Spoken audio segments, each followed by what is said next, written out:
Hey, welcome to Randy's Road Life. As you might have guessed, I'm Randy. So, another video. Haven't done a video in a little while. I've released some shorts, things like that. So bring you up to speed. So I went to a place. Well, didn't quite work out. Maybe that's a video for another time. We're not gonna really get into that at the moment, but I'm gonna show you some things. Decided what I pretty much let you know what I decided to go back to, and why I made that decision. So I decided to go back to the lease, and the reason why is that I found a lease, I believe. Now I could be wrong. That is lucrative. Had some negotiations. I think those negotiations went well. I made some concessions. They made some concessions. Came together quite well. I can say I'm mostly happy so far. I think this place is competent so far. You won't really know until we get about 30 days into it. And that also goes for the money, because I know most of you guys or gals watching this video are concerned about money, equipment, home time. Okay, so this is a 579. It is I want to say it's a 22. I think it's a 2022 579, 358,000 miles on it. Weekly payment, guys, is $800 a week. I have no trailer payment. I have no cargo insurance payment. Although I do have other deductions as far as equipment, because I am purchasing the equipment off of them. But there's a perk with the amount of money we're paying for equipment. It does come with a perk that we can get things replaced. The money pays for all that. Also, I don't have to worry about that. I can get another tarp, whatever. So I did get the headache rack, cab rack, whatever you prefer to call it. I call it a headache rack. Replaced. It was a one-door headache rack, and I hate those because your chains and binders are stuck out in the open with the mud and I have a step deck, so we end up in a lot of places that are very dirty, muddy, things like that. And this is the rainy season, guys. So I am purchasing from them a completely enclosed 3-door headache rack. And they gave me a pretty good price on it. I'm not. It is the entire integrity of the headache rack is there, so I'm not worried about it. The outer part is some bad paint, some scratches. I'm not really worried about that. They took a significant price off of that. Let's see what else. There's not a ton of deductions, but with the headache rack, you put $500 in your maintenance fund every month. There's an escrow payment of $200 for 10 weeks. So we got that. A lot of deductions fall off after a certain amount of months, and then you won't have those no more. And pretty much you're just paying flat deductions for your truck, maintenance, and just a couple other things. Occupational insurance, which is $46 a week. That'll come out, and all that stuff. So there is also a down payment program here. Mine is like $200 or $250 a week after the first 10 weeks. So it doesn't start right away. In 2.5 months it'll begin. I'm not concerned with that. They do have fuel discounts here. They do use EFS card. You can fuel anywhere you want. So, excuse me. Managing your fuel is completely up to you. You can use an EFS card to purchase things you need for the truck inside the truck stops. They do send you cash advances through EFS. It does come with a significant charge. It's like 10% or higher than that. I think it's something is over 10%. Just don't work, try not to get the advances if you don't have to, you know. So they do allow you to do things to the truck, and you can pay for it either yourself or through the maintenance program. Another thing is, if you don't like your truck, you decide to move laterally over to another truck that you like, they will move the money over to the other truck that you have already paid. I think that's a huge bonus. And I'll probably do that. As far as I know, at the moment, that's what my mind is on. I already, you know, talking to the manager that is at the yard, and me and him have a pretty good understanding. I don't really care for this truck all that much. Why don't I care for the truck? The truck is mechanically, it seems fine. I don't have an issue with that. There's a couple aesthetic issues that I have. One, I like access to the under bunk storage from both sides of the truck. On this truck, there's only the driver's side utility door. On top of that, I would like, and this is not a deal breaker, but a sleeper door.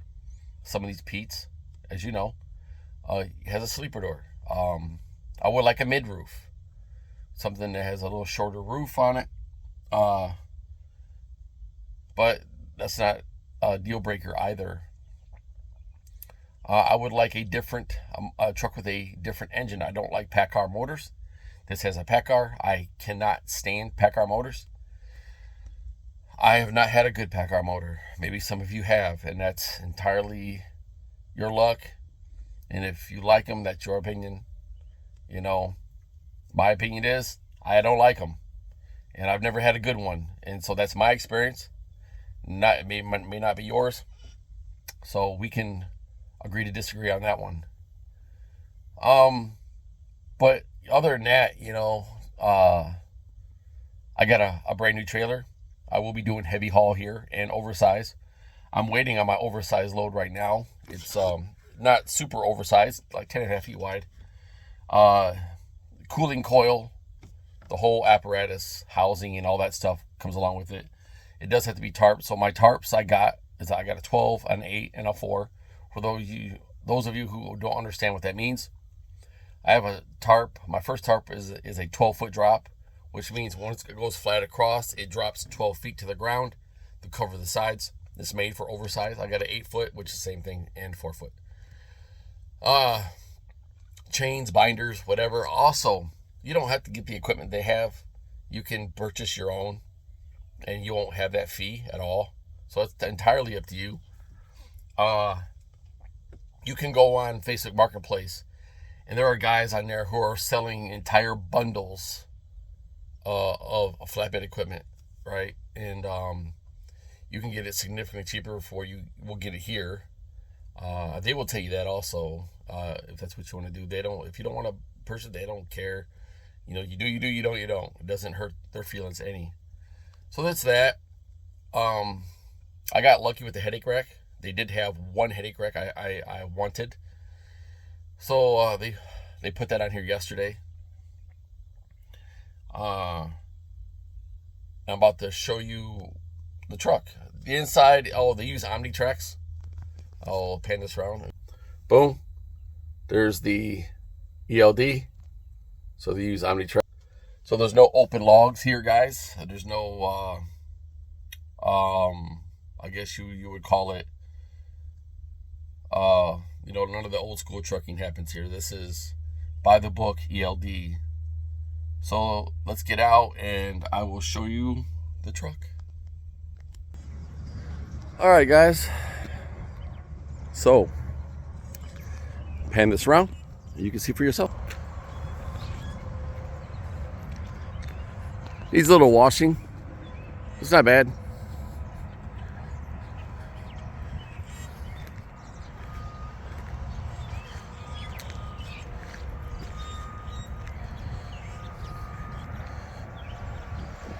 There's my 3 tarps, my ladder, my dunnage, 53-foot step deck. It's a stretch step deck, and I will show you what that means here in a second. There's my headache rack in all its tarnished glory. I will definitely do some things with that. So this step deck here, guys, interesting. That does something right there. I'm going to show you. Let's walk down.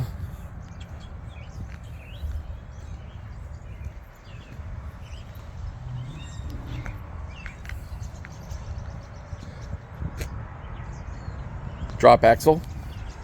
See this, guys? This is where this is where it splits. Trailer's brand new. I love it. Like a brand new trailer. So we're going to look at down here to show you guys how it separates. See that right there? That, first of all, this right here is what drops your front axle to the ground, allow you to haul more weight. But in order to separate this trailer, it extends out an additional 20 feet, making this 73 feet long trailer itself, and the whole truck we're looking at over 80 feet in length. So what you do in order to split this, you can see right here. So what you do is you take your red air line, you connect it to that, pushing your trailer release brake knob, and that pin right here will release. And then you just pull forward to the desired length. You can see the pinholes all the way down the trailer right there. There's 5 total. And you just pull it forward to the desired length that you need. You get out. You reconnect your emergency airline. And then you pull forward and lock your pin into place. So that's how it works. This thing can haul a lot of weight, obviously.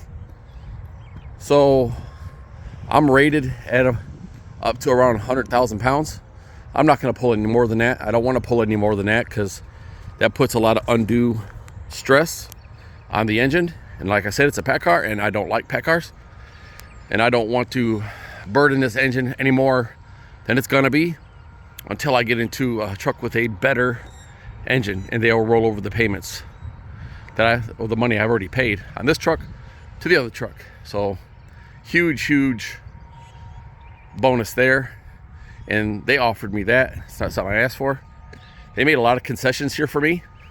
I asked for a lot of things, and they gave them to me. So that's what's up with that. They do have an outward facing camera. So there's that. It's up there. Everyone has been great. Hope it continues that way. I have high expectations here. The money that I'm supposed to be making here is supposed to be very, very lucrative because I'm doing heavy haul, oversized. They do have a lot of contracts that I will hopefully be a part of. That will be making a substantial amount of money, and obviously very lucrative on that end. So there you guys have it. Waiting here to get loaded. To finally put a load on this particular trailer. I have not put a load on this trailer yet. Going to today. That's Randy's Road Life, guys. And also don't forget to like and subscribe the video. I will put my email in the descriptions.